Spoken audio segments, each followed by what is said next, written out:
as again, I'm Monet.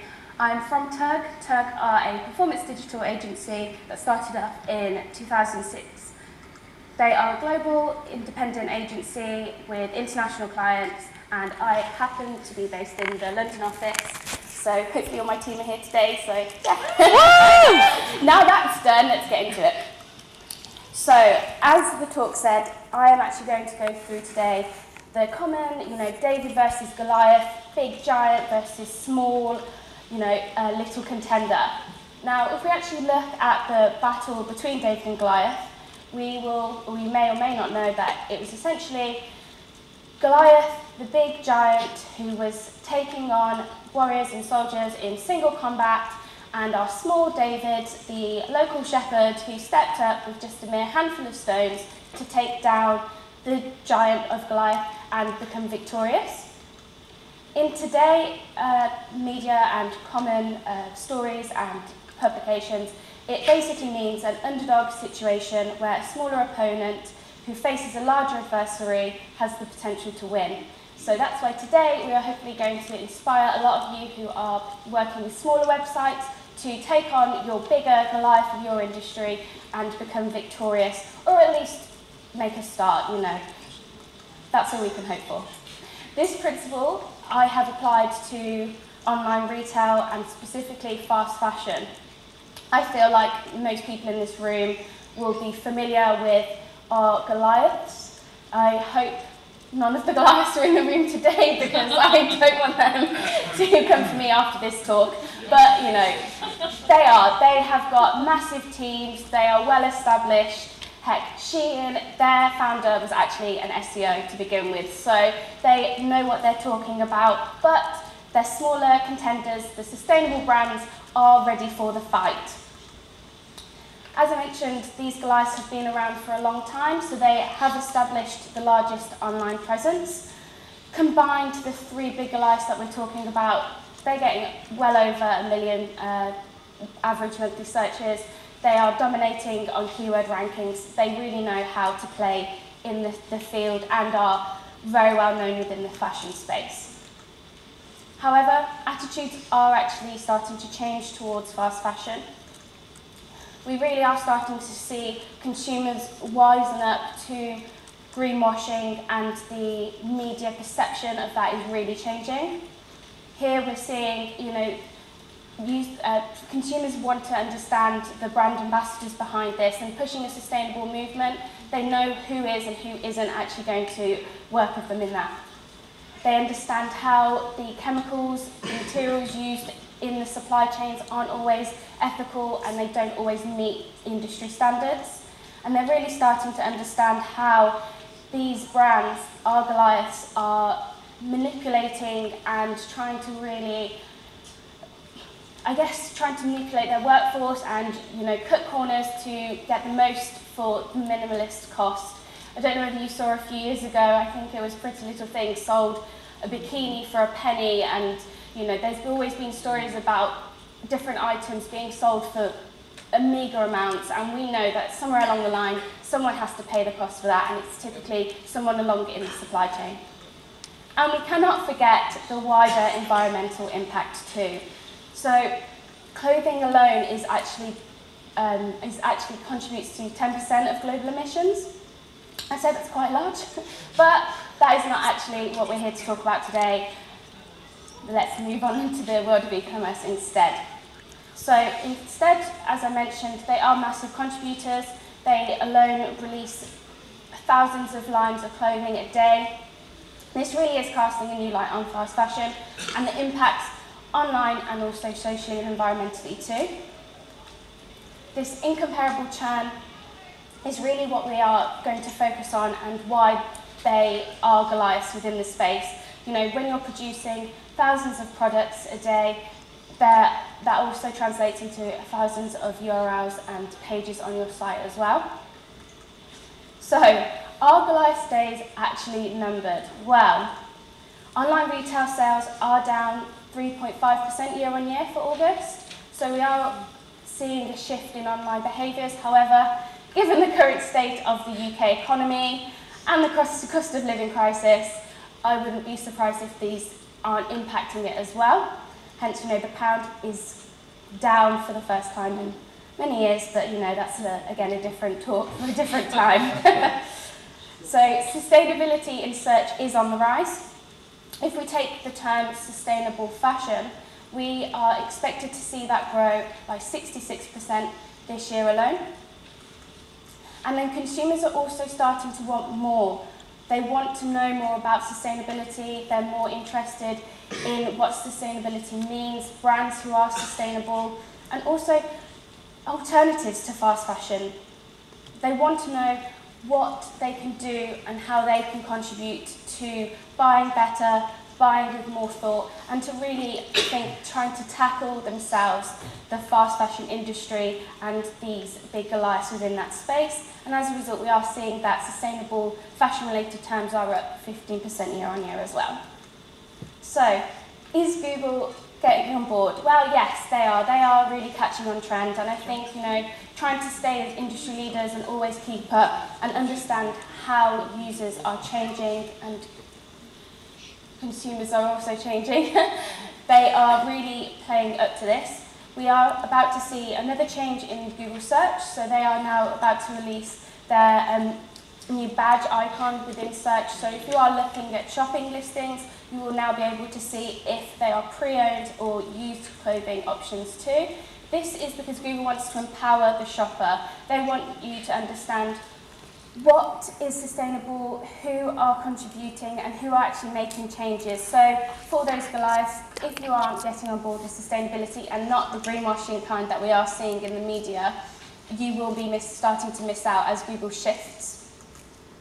We also can see that with the algorithms that Google has started to roll out. So in the last 2 years, Google has actually rolled out 20 different algorithm updates. But in the last year alone, we're really starting to see how these algorithms are actually changing the way Google prioritizes listings and how it wants to serve the user as well. So with the latest product review, launch and algorithm update, we're seeing how Google wants to really prioritize content that is unique. They want to see reviews that are benefiting the user by providing their own opinions, realistic information, understanding the differences so that users can make better informed decisions. They can also then consider price and materials, and they can actually identify objects and products that fall into their budget too. And then the big one, which I'm sure as SEOs you've all heard of, is the helpful content update. So that's really starting to look at deprioritizing content written for search and actually start prioritizing content for users. And that's really been a big one. And because it's being rolled out, it's going to be one that we'll start to see the impacts of for many months, I'm sure. So if you haven't been hit yet, it's definitely worth starting to take a look and really reevaluate your content to ensure it's always serving the user first. But what is the goal? Why is Google so insistent on making these changes, constantly updating the algorithm and trying to keep us as SEOs on our toes? I mean, a lot of us would probably say it's just because it's Google trying to, piss us off and make our jobs a lot harder. But I would actually say it's because Google wants to read out low quality results. So all of those algorithm updates are really starting to focus on the user, as I've mentioned, and the quality of the content you're producing. So rather than this incomparable churn that we're seeing, it really wants us to focus on producing content that really suits and fits the purpose, and that is giving the user as much information as they need to make informed decisions when buying. So, how can you be the next David? Well, we would always start with targeting Goliath's weaknesses. Now, it may seem a bit dirty and it may be, a quick way out, but as we know, with massive websites, there always comes a plethora of issues. From speed, typically large websites have a lot more products and URLs on them, so then we're going to naturally sometimes see a lot slower speed, and that means that the usability of the site can be impacted. This also then has an impact on the indexation of sites. With the incomparable churn we saw, over 1,000 new product launches a day, that's going to massively impact the crawl budget and as a result how these pages get indexed. And then also the content on those. I think Arij touched on thin content there as well, and that's really what we are seeing with big Goliath sites. They're just not able to keep up with the amount of products they're releasing every day, so what we're seeing is a lot thinner content. And then that all ties into maintenance. So without big massive teams to constantly monitor, maintain the site, and let's be honest, we've all worked, or some of us may have worked on big websites, and even with a team of a few different people on an account, there will always be things that you'll miss, you won't be able to do, or you won't be able to achieve, or you just can never catch up. I mean, 1,000 products a day is a lot of pages, and even with an army of SEOs and content writers, it's going to be difficult to maintain that. So, with that in mind, Goliath is subject to more errors, and what we mean here is that it's actually not optimizing and not focusing on the fundamentals, so it's missing out on core opportunities within search. So if we look at the sitemaps here, so the pie charts are comparing the amount of URLs in and out of the sitemaps. Again, this is sampled data. Shein is a huge website, so we can't actually crawl every single page, or maybe we could, but just given the timings, it wouldn't work. We can see that there are a higher amount of orphan URLs, so that means URLs are only accessible in the sitemap. We can see there that they have a higher amount of broken links within the sitemap. So the sitemap itself is a really great place to allow Google to understand the site structure, to provide all pages that you want and deem a priority for it to crawl. If you're keeping broken URLs in your sitemap, not updating it regularly, or launching campaigns and then forgetting about them, and then the sitemap's the only place they can be found, you're really not optimizing your sitemap and using that as a great place to start in terms of crawlability and indexation for your site. So what can you do to maintain and optimize your sitemap and to ensure that you're getting the most out of it?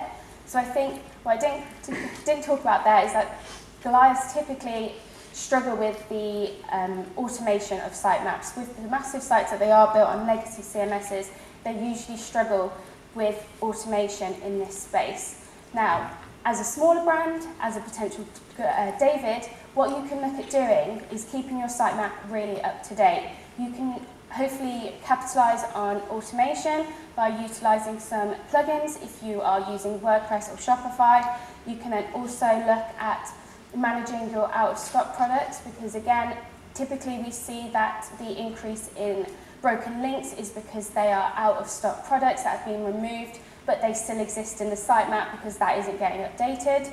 And then you can always try to include your orphan pages back into the site structure. However, on that point, it would be really beneficial to actually audit those pages before just adding them back into the site nav through internal links or adding them to a category page. What you want to do with your orphan pages is actually understand if they belong within the site and the site structure, or if they actually do need to be removed. So think about the marketing team asking for a campaign page, or you had a limited edition product, things like that. You want to ensure they are either brought back into the site, or they are kept outside of the site, and you actually remove the link from the sitemap. So there isn't a place for Google to crawl it and potentially waste crawl budget trying to identify what that page is. Google can't find Goliath's content, and that's because it's often hidden. And I don't mean that they want to take Google on a hide and seek challenge around the website. What I mean is that they are basically burying the pages within the site because they are linked to further down within the navigation. So if we take click depth, which hopefully if you are an SEO you actually know what that is, but if you don't, that's talking about how many clicks from the home page to the specific URL or product it takes for Google to get to it to then find the page. So if you think about the main navigation being 1 click, you've then got category pages as 2, and then so on and so on. If you think that you want your main category pages and products to be within the 2nd and 3rd click, if anything falls outside of that, you're then increasing or decreasing the opportunity for those pages to be crawled. So a greater click depth equals a lower crawlability. And as we can see here, our Goliath is actually failing on that front as well. So they are unable to actually click through to those pages and find that content. What you can do then is you can look at keeping your navigation simple. You can use category pages to link to those products, and that's really important. And then you can also review your internal links to see where you can add more opportunities for those pages too. Goliath doesn't prioritise content creation, and that's because we are seeing 71% thin content on our Goliath's website. Now again, this is sample data, so we couldn't fall all 1 million plus URLs, but within the batch of data we actually analysed, 71% of this was thin, so this is under 100 words of content on each of those pages. And with our product pages, category pages being really important, we want to try and include as much information on those as possible. If you are a David, these are some of the things you can do to try to optimise your pages to increase the word count. You can look at adding more content to your category page. Now I know often aesthetically adding content to the top above the fold isn't ideal. You may get pushback on that. So what you could do is look at adding a small paragraph at the top of the page and adding additional information at the bottom. You could then also look at writing unique product descriptions. That's really important as Google rolls out the helpful content update, because you want to ensure that the information you're providing is really valuable. And if you work with a manufacturer, lifting the description from their page and just pasting it into your site isn't going to add the value that you need. And then you can also look at consolidating duplicate URLs. This could be duplicate products and getting all of that content into one place rather than having thin piece of content on multiple pages. Goliath is slower than you think. So this is because Goliath is failing its core Web Vitals audit. So just looking at some of the key metrics that Google uses to quantify user experience, Goliath is slower on all of those. So we've got largest contentful paint, looking at the largest object on the site. Then you've got obviously the time it takes to, from the user clicking to get into the interactive element, and then how much the page moves when it's loading. Goliath is failing on all of those, and that means that from a user perspective, the site isn't very well optimized. And this is also looking at their mobile score, and mobile is very important with mobile first indexing, and also how we're now seeing 46% of shoppers actually purchasing through mobile instead of desktop. So we really need to capitalize and optimize our mobile site. How can you do this? Well, you can look at prioritizing mobile usability. So things like making sure that the text is big enough and the font you're using is accessible, making sure your clickable elements are far enough apart. You can also look at improving your calls to action to improve your user experience. If you're a small site and you don't have the big budget, like some of our Goliaths, you may not have the team to do the dev work that it would take to improve the speed, but you can obviously try to improve your call to action to engage and to entice users. And you can also use plugins. So as I mentioned, with the WordPress sites, you have a plethora of plugins that you can use, and they can really help improve things like lazy loading. They can also try to improve the images and optimize as much as you can through the power of plugins, although you don't want to use too many because then it creates more issues. So, things to remember. Now, Google really does prioritize valuable content. I think that is obvious. I've made it as obvious as I possibly can, but as SEOs we all need to remember that and really try to ingrain that into our client minds and into our own minds, that that's something that we really need to prioritize. User experience is key to consumers. As I mentioned, 46% of shoppers are using mobile now to purchase, so we really need to prioritize mobile usability and ensure that that's all set up correctly. And then the content needs to be easy to find. So as I again mentioned, you need to ensure that your key priorities and your key products, key categories are all at the top of the navigation to ensure that it's easy to find.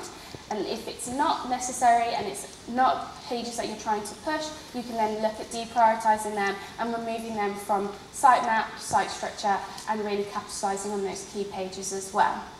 So with that said, will you take on Goliath? Yeah. Yeah.